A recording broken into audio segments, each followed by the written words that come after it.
ও সন্দীপের যুবক ও মুরব্বী বাবাজির, আমি মনে করি আবুল কালাম আজাদ হুজুর এই জায়গায় আছে, সেই জন্য এই জায়গা আলোকিত। ওনার কারণে এই জায়গা আলোকিত, ওনার কারণে এই জায়গা নূরানি, কারণ ওনার ভিতরে এলম ছিল। সেই এলমের কারণে এই সন্দীপের এই জমিন আলোকিত হয়ে গেছে। এলমওয়ালা মানুষের কারণে ওই এলাকাগুলো আলোকিত হয়। আজ আমি মনে করি এই এলাকাটাও আলোকিত হযরতে আল্লামা আবুল কালাম আজাদ রহমতুল্লাহ আলার কারণে, ওনার জ্ঞানের কারণে আজকে এই এলাকাটাও আলোকিত।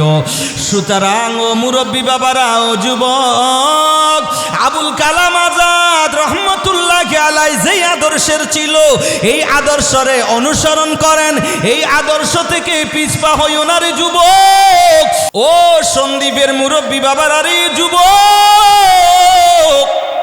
নবীজির হাদিস মানুষের কাছে জানায়া দাও, আর মানুষের কাছে নবীর হাদিস পৌঁছায়া দিব। কিভাবে পৌঁছায়া দিব? ওই পৌঁছায়া দেওয়ার জন্য মাদ্রাসার প্রয়োজন, হেফজখানার প্রয়োজন, মাদ্রাসার প্রয়োজন। আমি ফরিদুল আলম রেজবি আজকে আপনাদের এলাকায় আসলাম, বয়ান শুরু করলাম। আমি যদি কোনো একটা মাদ্রাসায় যদি না পড়িতাম, আজকে আপনাদের সামনে এসে কিছু কথা বলার সুযোগ হতো না। মাদ্রাসায় পড়েছি বলে আজকে আপনাদের সামনে এসে দুই একটা কিছু কথা বলার সুযোগ হয়েছে। ও পর্দার অন্তরালের মা বোনেরা রে, মনে কি চাই না একজন হাফেজে কোরআনের মা গইবা? ও মুরব্বী বাবারা, যুবক, মনে কি চাই না একজন হাফেজে কোরআন বড় হক্কানি রব্বানি আলেমের বাবা হইবা?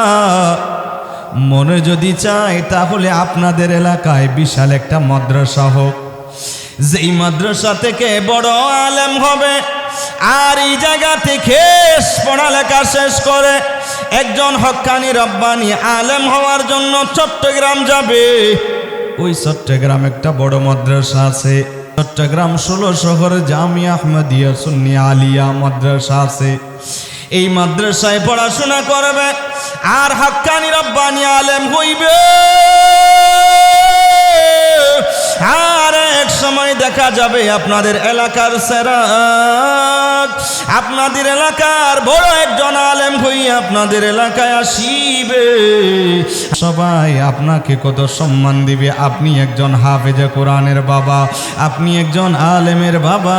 ও মা, আপনি একজন আলেমের মা, আপনি একজন আলেমের মা, আপনি একজন আলেমের বাবা। কত সম্মান!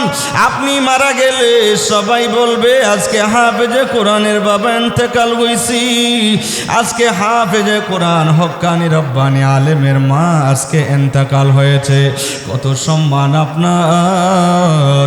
আপনি কোথাও গেলে আপনার পরিচয়টা হবে আপনি হাফেজে কোরআনের বাবা, আপনি হাফেজে কোরআনের মা। আপনারই সবাই সম্মান দিবে, আপনারই সবাই ইজ্জত করবে।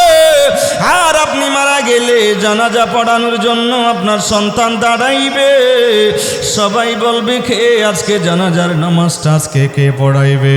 সবাই বলবে কেন আজকে এই বাবার একজন হাফেজে কোরআন আছে, একজন সন্তান তাফিজুল কোরআন মাদ্রাসা থেকে বড় হাফেজে কোরআন একজন হইছে। ওই হাফেজে কোরআন আলেম আজকে বাবার জানাজার নামাজ পড়াবে আর বাবা মার জন্য দোয়া করবে। মদিনার নবী বলেন, উম্মতে একজন বাবা যদি একজন হাফেজে কোরআন হক্কানি রব্বানি আলেম দুনিয়ার জমিনে যদি রেখে আসতে পারে, ওই মা বাবাকে হাসরের ময়দানে আমার আল্লাহ নূরানি তাজ মাথার মধ্যে পড়ায়া দেবে। যেই নূরানি তাজে জাহান্নামের আগুন পর্যন্ত নিভে যাবে। এর যুবক, মনে কি চায় না তেমন সম্মানী হইতে? ও মা, মনে কি চায় না হাফেজে কোরআনের মা হইতে? নামাজ পড়ে পড়ে আল্লাহর দরবারে বলুন, রে আল্লাহ, আমার একটা সন্তান দাও, যেই সন্তানটা আমি তাফিজুল কোরআন হাফিজিয়া মাদ্রাসায় পড়াইব। ওই হাফিজে কোরআন একজন আলেম, আমার আল্লাহ এমন ক্ষমতা দিবে, ওই হাফেজে কোরআনটা সুপারিশ করবে আমার আল্লাহ। ওই হক্কানি রব্বানি আলেমের সুপারিশ আল্লাহ কবুল করিয়া নেবে। একটু জোরে বলেন না সুবহানাল্লাহ।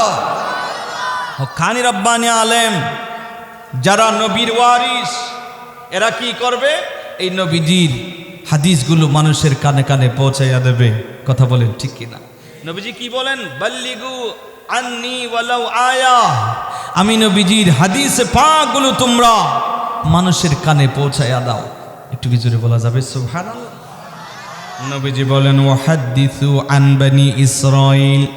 নবী বলেন মানুষের কাছে জানায়া দাও, বনি ইসরাইলের ওয়াকিয়াগুলো, কথাগুলো মানুষের কাছে জানায়া দাও। সুতরাং খবরদার, ওয়ামান কাযাবা আলাইয়া মুতাআম্মিদান ফালইয়াতাবাওয়া মাকাদাহু মিনান নার। নবী বলেন উম্মত, তবে আমি নবী বলি না এমন কথা মানুষরে বলিও না। যদি আমি নবীর উপর মিথ্যা যদি আরোপ করো, আর আমি নবীর হাদিস নয় সেটা যদি হাদিস বলে যদি জানাইয়া দাও, আমার নবী বলেন উম্মত, আমি নবীরে যদি মিথ্যাবাদী বানাও, আমি নবীর হাদিস নয় সেটা যদি হাদিস বলিয়া প্রচার করিয়া দাও, ফালিয়াতাবাওয়া মাকাদাহু মিনান নার। সে দুনিয়ার জমিন থেকে জাহান্নামের টিকাটা দুনিয়ার জমিন থেকে নিয়ে নিল। আর নবী বলেন শুধু তাই নয়, আমি নবীর হাদিসগুলো, আমি নবীর বাণীগুলো মানুষের কানে কানে পৌঁছাইয়া দাও।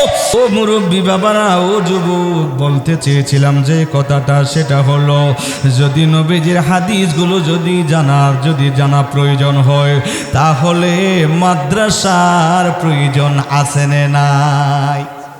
একটু জোরে বলেন, আছে না নাই? মাদ্রাসার প্রয়োজন আছে।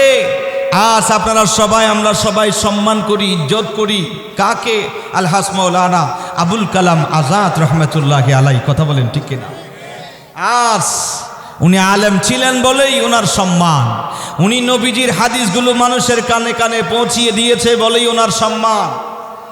বাবা রে, আপনারাও কি মনে চায় না আপনার একজন সন্তান হুজুর আল্লামা আবুল কালাম আজাদ রহমতুল্লাহ আলার মতো একজন আপনার সন্তান আলেম হোক? সেটা কি আমরা চাই কি চাই না? জোরে বলেন, চাই কি চাই না? যদি চান, এই মাদ্রাসায় ছাত্র দিতে হবে, এই মাদ্রাসায় সহযোগিতাও করার দরকার আছে না নাই? শুধু মাদ্রাসায় শুধু মোহাব্বত করব এতটুকুতেই সীমাবদ্ধ নয়, এখানে ছাত্র দিতে হবে এবং আর্থিকভাবে সহযোগিতাও করার দরকার আছে না নাই? আমার নবীজির হাদিসে পাক, ওয়া আন মুআবিয়া রাদিয়াল্লাহু তাআলা قال قال رسول الله, সকলে বলেন সাল্লাল্লাহু আলাইহি ওয়াসাল্লাম। আমার নবীজি বলেন, মাইয়ুরিদুল্লাহু বিহি খাইর। আল্লাহ যদি কাউরে ভালোবাসে, আল্লাহ যদি কাউরে পছন্দ করে, আল্লাহ যদি কাউরে ভালোবাসে, আমার আল্লাহ ওই মানুষটারে আমার আল্লাহ দ্বীনের ফকি বানায়া দে, দ্বীনের বড় জ্ঞানী আলেম বানায়া দে। ওরে যুবক, মনে কি চাই না আপনার সন্তান দ্বীনের বড় একজন দায়ী হবে, দ্বীনের বড় একজন মুফতি, মুহাদ্দিস, মুফাসসির হবে? শুধু তাই নয়, মদিনার নবী বলেন উম্মত, আমি নবীর ইলমগুলো ওই মানুষের কাছে যাবে যেই মানুষটারে আমার আল্লাহ ভালোবাসে। সুবহানাল্লাহ বলেন। কারণ নবীজি বলেন, আনা কাসিমুন, আমি বন্টন করনেওয়ালা, ওয়াল্লাহু ইউতি, আর আল্লাহ দেনওয়ালা। নবী বলেন উম্মত, আমি বন্টন করি, আমার আল্লাহ আমারে দে, আমার আল্লাহ আমারে দে, আমি দুনিয়ার মানুষদেরকে এলমগুলো বন্টন করিয়া দিই। মদিনার এলম ওই মানুষের কাছে আসবে রে যুবক, যেই মানুষেরই আল্লাহ ভালোবাসে, নবী ভালোবাসে, ওই মানুষটার এলেম আসবে ওই ওই মানুষটার জ্ঞান আসবে, ওই মানুষটা জ্ঞানী হবে, মুফতি মুহাদ্দিস হবে, যেই মানুষটারই আমার আল্লাহ ভালোবাসে। আর ওই মানুষ দিনের বড় দায়ী হয়, দিনের বড় জ্ঞানী হয়, দিনের বড় মুহাদ্দিস মুফতি হইয়া যায়, দিনের বড় জ্ঞানী গুণী হইয়া যায়।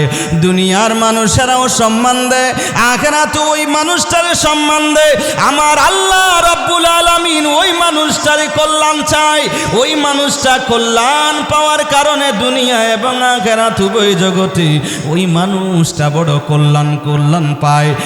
ওয়ান আবি হুরায়রা রাদিয়াল্লাহু তাআলা قال قال رسول الله সকলে পড়ুন সাল্লাল্লাহু আলাইহি ওয়াসাল্লাম। আমার নবীজি বলেন আন্নাসু মুআদিনুন কামা আদিনিজ যাহাবা ওয়াল ফিদ্দা। দুনিয়ার জমিনে কিছু দামি জিনিস আছে, সেই দামি জিনিসের নাম হলো স্বর্ণ, রূপা, মণি, মুক্তা। এই ধরনের কিছু জিনিস আছে, এগুলো দামি। এর যুবক, দুনিয়ার মানুষদের মধ্যে কিছু দামি মানুষ আছে, সেই দামি মানুষ কারা? মদিনার নবী বলেন সেই দামি মানুষ দুনিয়ার জমিনে ওই মানুষগুলোই হলো দামি। কারা? ও সন্দীপের যুবক, স্বর্ণ যেমন দামি, রূপা হীরা মণি মুক্তা যেমন দামি, মানুষদের মধ্যে কিছু দামি মানুষ আছে, যেই মানুষগুলো বড় আলেম হয়ে গেছে, দুনিয়ার জমিনে কোরআন এবং হাদিস ইজমা কিয়াসের জ্ঞান অর্জন করিয়া আবুল কালাম আজাদ হুজুরের মতো যারা হক্কানি রব্বানি আলেম হতে পেরেছে, তারা স্বর্ণ মণি মুক্তা জৌহর সেগুলো যেমনি ভাবে দামি, আমার আল্লাহ ওই আলেমগুলোরও দুনিয়ার মানুষগুলোর মধ্যে সেই রকম দামি হিসাবে কবুল করিয়া নিছে। একটু যদি বলেন না সুবহানাল্লাহ। সেজন্যই দুনিয়ার জমিন থেকে যাওয়ার আগে এমন কিছু কাজ করিয়া যাও রে যুবক, যেই জিনিসগুলো আপনার সঙ্গে কবরে যাবে, সেই জিনিসগুলো নিয়ে যাও। মদিনার নবী বলেন ইজা মাতাল ইনসানু, মানুষ যখন মারা যায় ওই মানুষটার আমলের দরজাটা বন্ধ হয়ে যায়, ওই মানুষ আর আমল করতে পারে না। তবে আমার নবী বলেন ওই মানুষটার ইনকাতা আনহু আমালু, ওই মানুষটার আমলের দরজা বন্ধ। ইল্লা, তবে কিছু আমল আছে, ওই আমলগুলো করার কারণে কবরে সওয়াব যাইতে থাকিবে। হুজুর কোন আমলগুলো করার কারণে কবরে যাইতে থাকবে? মদিনার নবী বলেন, নবীজি বলেন ইল্লা মিন সালাসাতিন, তিনটা আমল আছে, ওই আমলগুলো করলে মানুষ মারা যাওয়ার পরেও কবরের মধ্যে সওয়াব যাইতে থাকে। আমার নবী বলেন ইল্লা মিন সাদকাতিন জারিয়া, এক নম্বর হলো সদকায়ে জারিয়া। রে যুবক, আজকে সম্পদ আছে, বল আছে, শক্তি আছে, পকেটে টাকা আছে রে যুবক, আজকে একটু সদকা করিয়া দাও, আজকে একটু দান করিয়া দাও। এমন একদিন আসবে যেই সময় শক্তি থাকবে না, যেই সময় শরীরের শক্তি হারায়া ফেলবা, যেই দিন শরীরের শক্তি থাকবে না, চোখের শক্তি থাকবে না, হাতের শক্তি থাকবে না, পকেটের মধ্যে সেই সময় টাকা থাকবে না। আর সেই দানগুলো হলো তাহফিজুল কোরআন, হাফিজিয়া মাদ্রাসায় আপনি 10,000, 20,000, 50,000, লক্ষ টাকা দান করেছেন, এই টাকাগুলো, এই দানগুলো আপনার সঙ্গে কবরে যাবে। শুধু তাই না রে যুবক, এই টাকাগুলো, এই দানগুলো শুধু একদিন না, আপনি মারা যাওয়ার পরে আপনার ওই টাকা দিয়ে মসজিদ বানাইছে, ওই মসজিদের মধ্যে মানুষ নামাজ পড়ে, আপনার ওই টাকা দিয়ে মাদ্রাসা বানাইছে, নবীর ওই বাগান সাজাইছে, সেই মাদ্রাসায় বসে বসে কোরআন তেলাওয়াত করে। আপনি আমি চলে যাব, ওই মাদ্রাসা থাকবে, কিয়ামত পর্যন্ত থাকবে। আর আপনি যে এই মাদ্রাসায় দান করেছেন, আমার মদিনার নবী বলেন উম্মত, এই দান করার কারণে আপনার কবরে সওয়াবের ডল জারি থাকবে, বন্ধ হবে না। আপনার কবরের মধ্যে সওয়াব যাইতে থাকবে, আপনার কবরের মধ্যে সওয়াব যাইতে থাকবে। এমনি ভাবে এমন ভাবে সওয়াব যাইবে, সওয়াব যাইতে যাইতে কিয়ামত পর্যন্ত সওয়াব যাইবে। ও বাবাজি রে, যারা কবরবাসী শুয়ে আছে, ওনারা যদি আজকে আল্লাহ যদি সুযোগ দিত দুনিয়ার জমিনে একটা বার আসার জন্য, আর ওনারা দুনিয়ার জমিনে আসে কিছু করতো না, দুনিয়ার সব সম্পদ মাদ্রাসা মসজিদের মধ্যে দান করে চলে যাইতো।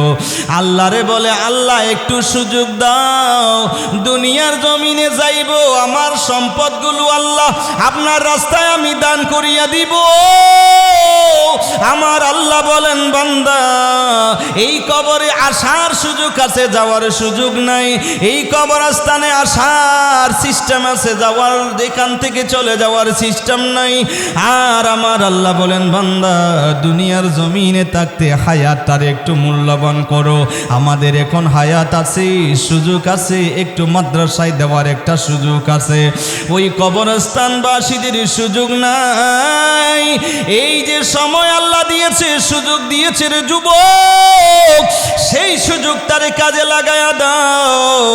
এই জীবনটা বড় মূল্যবান। মদিনার নবীর আদর্শ যদি বাস্তবায়ন করতে পারেন, আমার নবীজির এই বাগানটারে যদি সুন্দরভাবে সাজাইতে পারেন, আমার মদিনার নবী বলেন, উম্মত আমি নবী তোমাদেরকে কাল হাসরের ময়দানে আমি নবী হাউজে কৌসারের পানি খাওয়ায়া দেব। আমার নবীজি একদিন আম্মা জান আয়েশা সিদ্দিকা রাদিয়াল্লাহু তাআলা আনহা থেকে বর্ণিত, আমার নবীজি দু চোখের পানি ছেড়ে ছেড়ে নবী কান্দে। আমার আম্মা জান আয়েশা বললেন, নবী গো কেন আপনি কান্দেন, কি গলো? আমার নবী বলেন, আয়েশা রে, ওই যে হাসরের দিন, সেই দিনের কথা আমি নবীর মনে পড়ছে। নবী বলেন, আয়েশা যেই দিন 12টা সূর্যের তাপ পড়বে, মাটি হবে তামার, সেই দিন মানুষের মগজগুলো টকবক করবে, নিচে জমিনটা হবে তামা। কেন তামা হবে? বলে তামা হবে এই জন্য কারণ তামা তাড়াতাড়ি গরম হয়ে যায়, সেজন্য হাসরের ময়দানের জমিনটা হবে তামা, নিচেই জমিন হবে তামা। 12টা সূর্যের তাপ, মানুষের মগজগুলো ঠকবক করবে, মানুষ গামের মধ্যে সাঁতার কাটবে। এমন কঠিন মুসিবতের সময় সবাই নফসি নফসি করবে। আম্মা জান বলেন, ইয়া রাসূলুল্লাহ আপনি সেই দিন কি করবেন? মদিনার নবী বলেন, আয়েশা রে, সেই দিন আমি নবী নফসি নফসি করব না। বলে, ইয়া রাসূলুল্লাহ আপনি সেই দিন কি করবেন?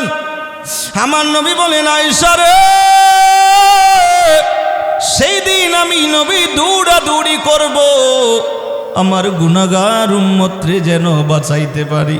আমি নবী উম্মতরে বাঁচানোর জন্য আমি নবী দৌড়াদৌড়ি করব। বলি, ইয়া রাসূলুল্লাহ দুনিয়ার জমিনে মানুষ বিপদে পড়লে, সমস্যায় হলে আপনার কাছে আসে। ইয়া রাসূলুল্লাহ, ইয়া হাবিবাল্লাহ, এই সমস্যা হয়েছে, আপনার দরবারে আসলাম, নবী সমস্যা সমাধান করে দিত। নবীজিকে প্রশ্ন করা হলো, নবী গো সেই দিন আপনারে কোথায় পাবো? দুনিয়ার জমিনে পাইলে সমস্যার সমাধান হয়, সেই দিন আপনারে আমরা কোথায় পাবো? মদিনার নবী বলেন, আমারে ও উম্মতেরা, আমি নবীরে তোমরা 3টা জায়গায় পাইবা, তোমরা 3টা জায়গায় আমি নবীরে খুঁজবা, কোন একটা জায়গায় নে জায়গায় আমি নবীরে পাইবা। নবী বলেন, উম্মত রে, আমি নবীরে তোমরা পাইবা দৌড়াদৌড়ি করব। 1 নম্বরে আমি নবী মিজানের পাল্লায় থাকবো, আমি নবী মিজানের পাল্লায় থাকবো। আমার উম্মতের আমলগুলো কেমনভাবে মাফা হচ্ছে আমি সেটা দেখব।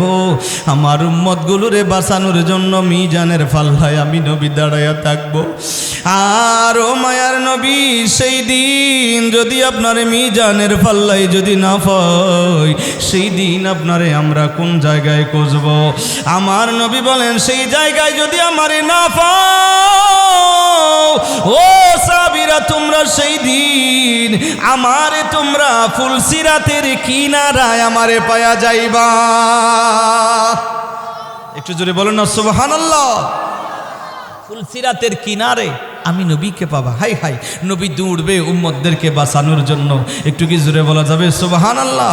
কখনে যাবে মিজানে ফাল্লায় ওজন কেমনে করে, কখনে যাবে মিজানে ফাল্লায় ওজন কেমনে করে, কখনে যাবে দূরে দূরে ফুলসিরাতের পারে, মনে করে নাকি রে আগে যাবে যে কবরে, এমন দরদি মদিনা শহরে।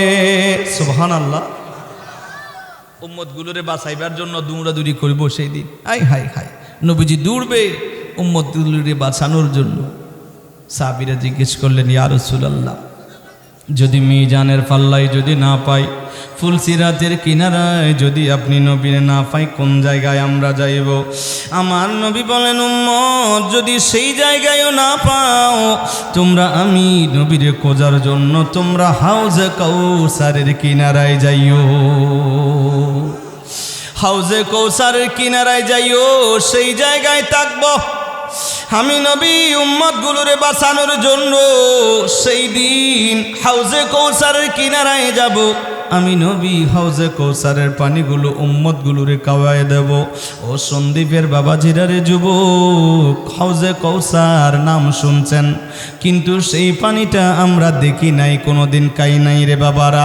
তাফসিরের মধ্যে আসছে সেই পানি দুধের চাইতে আরো বেশি সাদা, সেই পানি দুধের চাইতে সাদা, সেই পানি মধুর চাইতে আরো বেশি মিষ্টি, বরফের মতো ঠান্ডা।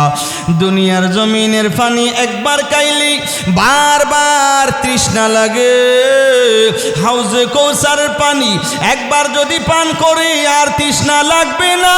সেই দিন ওই মদ যারা খেয়েছে, কেউ যদি এক ডোক খায় এক ডোক ফুঁস খাওয়াইয়া দেবে, এক বোতল খাইলে এক বোতল ফুঁস খাওয়াইয়া দেবে। ও যুবক, সেজন্য কদমে হাত রাখিয়া বলিয়া যায়, এই জবানটারে কোনোদিনও পবিত্র করিও না, আর এই জবানটারে পবিত্র রাখো। আমার নবী বলেন, উম্মত সেই দিন আমি নবী, ও আমি কামলিওয়ালা নবী, সেই দিন হাউজে কাউসারের পানি খাওয়া দেব, সেই হাউজে কাউসারের পানি খাওয়া দেব, আমার উম্মতগুলোরে ফুলসিরাত পার করায়া দেব। মিজানের পাল্লায় আমি নবী উম্মতগুলোরে বাঁচাইয়া নেব। আর ওরে যুবক, নবীজির আদর্শ যদি মানতে পারি রে বাবারা, মদিনাওয়ালা নবী আমাদের জন্য কাল কিয়ামতের ময়দানে সুপারিশ করবে। ও বাবাজিরা রে, শুধু সেজন্যই বলেছিলাম মানুষ মারা যাবে, আপনারা আমরা মারা যাব, মারা যাওয়ার পরেও আপনার আমার কবরে সওয়াব যাইতে থাকবে। কি সওয়াব যাইতে থাকবে? সেই সওয়াবটা যাইতে থাকবে, সেটা হলো তাফিজুল কোরআন মাদ্রাসায় 1,50,000, 20,000, 30,000, 10,000, 5,000 আপনি যে টাকা দিয়েছেন, সেই দিন এই টাকার সওয়াবগুলো কিয়ামত পর্যন্ত যাইতে থাকবে রে যুবক। সেই দিন আপনি দেখবেন আপনার কবরে সওয়াব যাইতে যাইতে পর্বত পরিমাণ হয়ে গেছে, আর আপনি বড় আশ্চর্য হয়ে যাবেন। দেখবেন আমল নামা ডান হাতের মধ্যে দেওয়া হবে, আর আপনি সেই দিন দেখবেন এত আমল আপনি তো করেন নাই। আপনি প্রশ্ন করবেন, আমি তো এত আমল করি নাই দুনিয়ার জমিনে। সেই দিন বলা হবে, উম্মত, নবী বলেন, উম্মত রে, সেই দিন এই আমলটার বিবরণ দেওয়া হবে। বলে দুনিয়ার জমিনে থাকতে আপনি সন্দীপ আপনার বাড়ি ছিল, আর তাফিজুল কোরআন হেফজখানায় মাদ্রাসা নির্মাণ করবার জন্য আপনি 50,000 20,000 টাকা দিয়েছেন। ওই টাকাগুলো দিয়ে মাদ্রাসা নির্মাণ হয়েছে। সেই মাদ্রাসায় হাফেজে কোরআনরা হেফজ করছে, কোরআন পড়ছে, আর ওই কোরআন তেলাওয়াতের সওয়াব আপনার আমল নামায় গিয়েছে। কতদিন গিয়েছে? বলে কিয়ামত পর্যন্ত গিয়েছে। কিয়ামত পর্যন্ত আপনার কবরের মধ্যে সওয়াবের জল জারি হয়ে গেছে। আর এই সওয়াবটা আসতে আসতে ওই মানুষগুলোর আমল নামায় উহুদের পাহাড় পরিমাণ সওয়াব হয়ে যাবে। আর এই সওয়াবগুলো হলো, এই সওয়াবগুলোর নাম হলো সাদকাতে জারিয়া।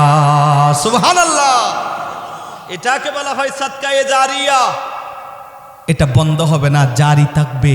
এই সদকা, যে সদকাটা জারি থাকে, বন্ধ হয় না। জারি মানে প্রবাহমান, কিয়ামত পর্যন্ত প্রবাহমান থাকবে।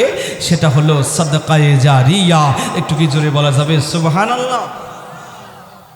আর একটা কাজ, সেটা করলেও কিয়ামত পর্যন্ত সওয়াবের দল জারি থাকে। সেটা কি?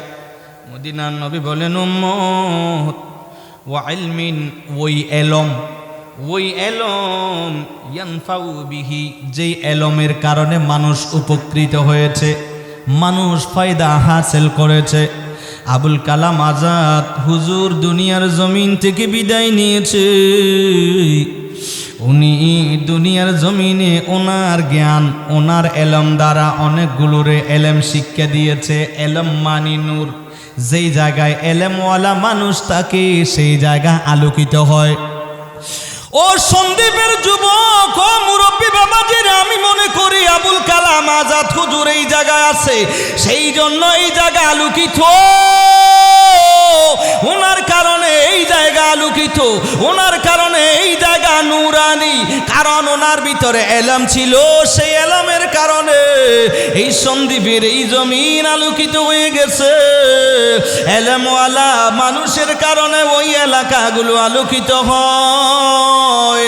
আজ আমি মনে করি এই এলাকাটাও আলোকিত হযরতে আল্লামা আবুল কালাম আজাদ রহমতুল্লাহ আলার কারণে, ওনার জ্ঞানের কারণে আজকে এই এলাকাটাও আলোকিত। সুতরাং ও মুরব্বী বাবারা, ও যুবক, আবুল কালাম আজাদ রহমতুল্লাহ আলাই যেই আদর্শের ছিল, এই আদর্শরে অনুসরণ করেন। এই আদর্শ থেকে পিছপা হইও না রে যুবক। হুজুর যেই রাস্তা দিয়ে চলেছেন, হুজুর যেই আকীদা লালন করেছে, সেই আকীদারে অনুসরণ করেন রে বাবারা। আমি মনে করি হুজুর আশেকে রসুল ছিলেন, এলমওয়ালা আলেম ছিলেন বলে আজকে মানুষ ওনারে স্মরণ করে। ওনার নামে মাদ্রাসা হবে, ওনার নামে অনেক কিছু হবে, কারণ ওনার কারণে এই এলাকাটা আলোকিত। ওই মানুষগুলো, যেই মানুষগুলো এলমওয়ালা মানুষ, ওই মানুষগুলোর কারণে ওই এলাকাটা আলোকিত হয়। যার ভিতরে এলেম আছে তার ভিতরে আলো আছে। একজন মানুষের যদি লাইট থাকে, লাইটটা দিয়া অন্ধকারের মধ্যে লাইট দিয়ে দিয়ে গড়ে যাইতে পারে। ঠিক তেমনি ভাবে আল এলমু নূরুন, এলম হলো আলো। যার কাছে এলেম আছে সে নিজেও পথ দেখে আরেক মানুষদেরও পথ দেখাইতে পারে। সুতরাং হুজুর নিজেও পথ দেখেছেন, আপনাদেরকেও পথ দেখাইতেছে। ওনার এলম দিয়ে আপনাদেরকেও পথ দেখাইতেছে। কেমনি ভাবে পথ দেখাইতেছে? যেমনি ভাবে এই মাদ্রাসা হলো, এই মাদ্রাসা হওয়ার মাধ্যমে দেখবেন এই এলাকাটাও আলোকিত হয়ে গেছে। হুজুর যেই রাস্তা দিয়ে গেছে সেই রাস্তা দিয়ে যাইয়া হুজুরের মতো যেই মানুষগুলো যাবে তারাও আলো পাবে। সেই আলো দিয়া দেখিয়া এই আলো দিয়া যাইয়া যাইয়া যাইতে যাইতে মানুষগুলো জান্নাতের মধ্যে পৌঁছিয়া যাবে। উপকারী এলম, ওই এলমগুলো সাদকায়ে জারিয়া। সুবহানাল্লাহ বলে। আজকে মাহফিল হচ্ছে, হুজুরের নামে মাদ্রাসা, মাহফিলের সওয়াব, ছাত্রদের কোরআন তেলাওয়াতের সওয়াব ওনার কবরের মধ্যে চলে যাচ্ছে। সুবহানাল্লাহ পড়বেন না? নুরানি হয়ে যাচ্ছে। আজকে এমন কিছু কাজ করে যান বাবারা, দুনিয়াটা কিছুই না। এই দুনিয়া দুনিয়া করে পাগল হইয়েন না। এই দুনিয়া আপনার দাদাকে থাকতে দেয় নাই, এই দুনিয়া আপনার বাবাকে থাকতে দেয় নাই, এই দুনিয়া আপনার মাকে থাকতে দেয় নাই, এই দুনিয়া আপনার বাবার বাবা দাদার দাদাকে থাকতে দেয় নাই, আপনাকেও থাকতে দেবে না। এই দুনিয়াটা কিছুই না বাবা, দুনিয়ার জন্য পাগল হয়ে যাইয়েন না। একটু কবরের জন্য চিন্তা করুন, কি নিয়ে যাচ্ছেন, কি আপনার সঙ্গে যাচ্ছে বাবাজিরা রে। এই কবরের সঙ্গী আপনার কি হচ্ছে একটু করে ভাবুন। বাবাজিরা প্রায় সময় কথাটা বলি যে আপনি ঘুমাইলেন, যদি ঘুম থেকে উঠেন তাইলে ফজর, যদি ঘুম থেকে না উঠেন রুহু যদি চলে যায় আপনার স্থান কবর। ঠিক কিনা কথা বলেন, ঠিক কিনা? ঘুম থেকে উঠলে ফজর, ঘুম থেকে না উঠলে কবর। কিসের এত বাহাদুরি বাবা? আপনার মতো কত যুবক হোন্ডা নিয়ে যাওয়ার সময় ট্রাকের নিচে পড়ে লাশ হয়ে ঘরে ফিরেছে। যুবক কি ভেবেছিল যে ওনার লাশটা ঘরে আসবে?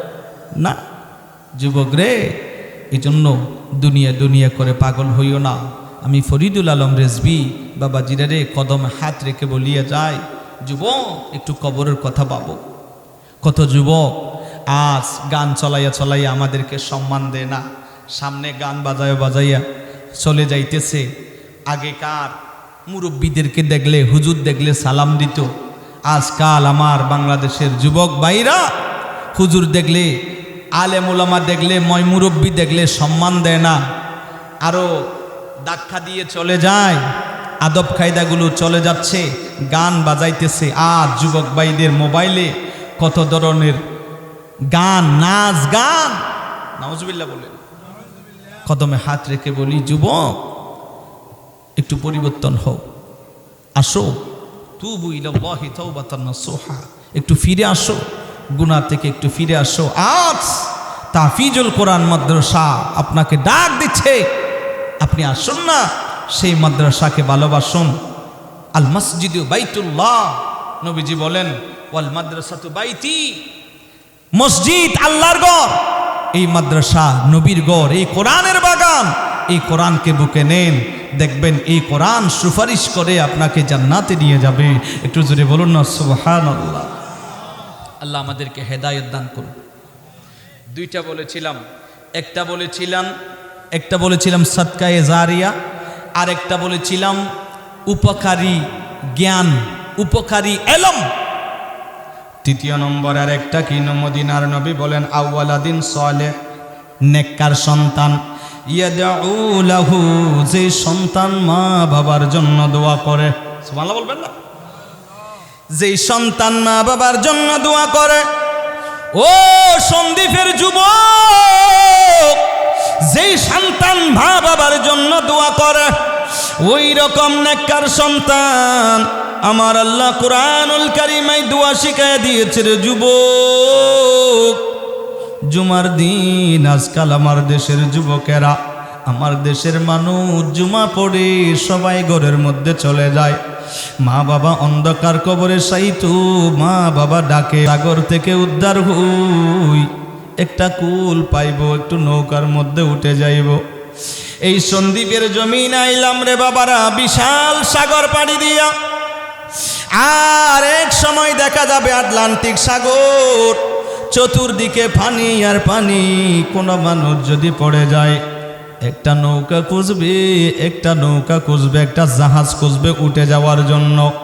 তেমনিভাবে কবরবাসীগুলো আজ নৌকা খুঁজতেছে আটলান্টিক সাগরে। মানুষ পড়ে গেলে যেই রকম সেই রকম খবরের ভিতর থেকে ডাক দিছে, রে সন্তান আমার একটা নৌকা দে, কি দিলে তারা উদ্ধার হইবি।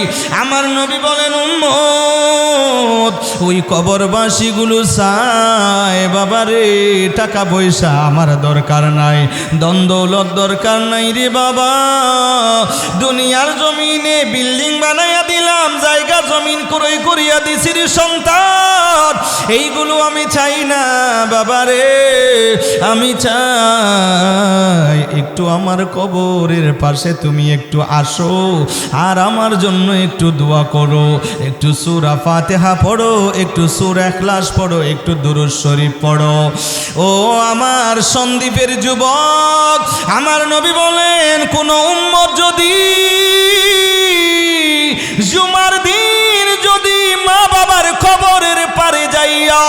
জুমার নামাজ আদায় করার পরে যদি কবরের পাশে যাইয়া একটা বার যদি সূরা ইয়াসিন যদি তেলাওয়াত করে কোনো সন্তান, আর সূরা ইয়াসিন তেলাওয়াত করার পরে যদি আল্লাহর দরবারে যদি হাত বাড়ায়া দেয়, আল্লাহর দরবারে যদি বলে, ও যুবক সবাই বলেন, রব্বির হামহুমা কামা রব্বায়ানি, সবাই পড়েন না, রব্বির হামহুমা কামা রব্বায়ানি সগীরা। এইভাবে যদি কোনো সন্তান মা বাবার জন্য দোয়া করিয়া দেয়, আর মদিনার নবী বলেন ওই যুবক যদি দু চোখের পানি ছেড়ে যদি দোয়া করে, আর ওই সন্তানের দোয়ার কারণে আমার আল্লাহ মা বাবার কবরটারে জান্নাতের বাগান বানায়া দেবে। আমার নবী বলেন, উম্মত আটলান্টিক সাগরে একজন পড়ে যাওয়া মানুষ যেটা চায় সেটা হলো একটা কুল কিনারা চায়। ওই কবরবাসীরা চায় একটু করে দোয়া, যখন দোয়া করিয়া দে মা বাবারা খুশি হয়, টাকা পয়সা দন দৌলত চায় না, একটু দোয়া চায়। ও যুবক, সেজন্য জুমার নামাজ আদায় করিয়া ঘরের মধ্যে চলে যাইও না, মা বাবার কবরে যাইও, একটু করে মা বাবার কবরটা একটু জিয়ারত করিয়ে একটু দোয়া করিও। মা বাবারা বড় খুশি হয়, মা বাবারা হাত বাড়াইয়া আল্লাহর দরবারে আপনার জন্য দোয়া করে, আল্লাহর দরবারে বলে, আল্লাহ আমার সন্তান আমারে বলে নাই, আয় আল্লাহ আমার সন্তানটারিও আল্লাহ আপনি ভুলিয়েন না। এইভাবে সন্তানের জন্য দোয়া করে। সেজন্য বাবাজিরা যেই কথাটা বল, মদিনার নবী বলেন, মান সালাকা তরিকান, কোনো একজন সন্তান যদি কোনো মানুষ যদি এলম অর্জন করার জন্য চলে, এলম অর্জন করার জন্য যদি যায়, হেফজখানায় যায়, মাদ্রাসায় যায়, কিতাবগুলো বুকের মধ্যে নিয়া যদি যায়, আমার নবীজি বলেন ওই মানুষটার জন্য, ওই ছাত্র তলেবে এলমটার জন্য আমার আল্লাহ কি করেন, ইয়ালতামিসু ফিহি ইলমান সাহালাল্লাহু লাহু বিহি তরিকান ইলাল জান্নাহ। ওই ছেলেটার জন্য আমার আল্লাহ জান্নাতের রাস্তা সহজ করিয়া দেয়, ওই যুবকটার জন্য জান্নাতের রাস্তা সহজ হয়ে যায়। আমার আল্লাহ ওই ছেলেটা যেই রাস্তায় আছে, তলেবে ইলম কোরআন শিখার জন্য আছে, ওই সন্তানটা জান্নাতি রাস্তার মধ্যে আছে। ওই সন্তানটা যদি ইন্তেকাল করিও যায়, আমার আল্লাহ সাথে সাথে জান্নাতের মধ্যে ঢুকাইয়া দেবে, কারণ ওই সন্তানটা জান্নাতি রাস্তার মধ্যে আছে। ওই তলেবে ইলম যখন হেঁটে হেঁটে যায়, যাওয়ার সময় নূরানি জগতের ফেরেশতারা পাকা বিছাইয়া দেয়। শুধু তাই নয় এর যুবক, আপনার সন্তান আলেম বানাইবেন, হাফেজ বানাইবেন, এই জন্য আলেমদের জন্য, হাফেজে কোরআন হাক্কানি রব্বানি আলেমের জন্য, দুনিয়ার জমিনের মানুষ না ওই আলেমগুলোর জন্য ওই গর্তের পিঁপড়াও আল্লাহর দরবারে দোয়া করে, ওই পশু পাখি তরুলতা দোয়া করে, আল্লাহর দরবারে ফেরেশতারাও দোয়া করে, আল্লাহ এই আলেমের অপরাধ ক্ষমা করে দাও, আলেমরে ক্ষমা করে দাও। আলেমের জন্য মাগফিরাত কামনা করে জঙ্গলের পশু পাখিরা পর্যন্ত, গর্তের পিঁপড়া পর্যন্ত, সাগরের মাছ পর্যন্ত ওই আলেমের জন্য আল্লাহর দরবারে ফরিয়াদ করে, রে আল্লাহ এই আলেম রে ক্ষমা করে দাও, এই আলেম রে মাফ করে দাও, এই আলেমের হায়াত বাড়ায়া দাও। বলে বলে সব সৃষ্টিরা আল্লাহর দরবারে আলেমের জন্য দোয়া করে। আমার নবী বলেন, উম্মত আমি নবীজি যেই এলম, সেই এলম থেকে আমার ওয়ারিস আমি বানায়া দিলাম। সেই এলমের ওয়ারিস কারা? আল উলামা ওয়ারাসাতুল আম্বিয়া, হক্কানি রব্বানি আলেমরা হলো আমি নবীর ওয়ারিস। সেজন্য নবীর এলমগুলো জিন্দা রাখবার জন্য, এই নবীর কোরআন বাগান পাহারা দেওয়ার জন্য যেই জিনিসটা দরকার রে যুবক, সেই জিনিসটার নাম হলো মাদ্রাসা। মাদ্রাসা যদি জিন্দা থাকে তাহলে এলেমও জিন্দা থাকবে। নবীর ওই বাগান তাকেও পাহারা দেওয়ার জন্য মাদ্রাসার গুরুত্ব আছে যে নাই?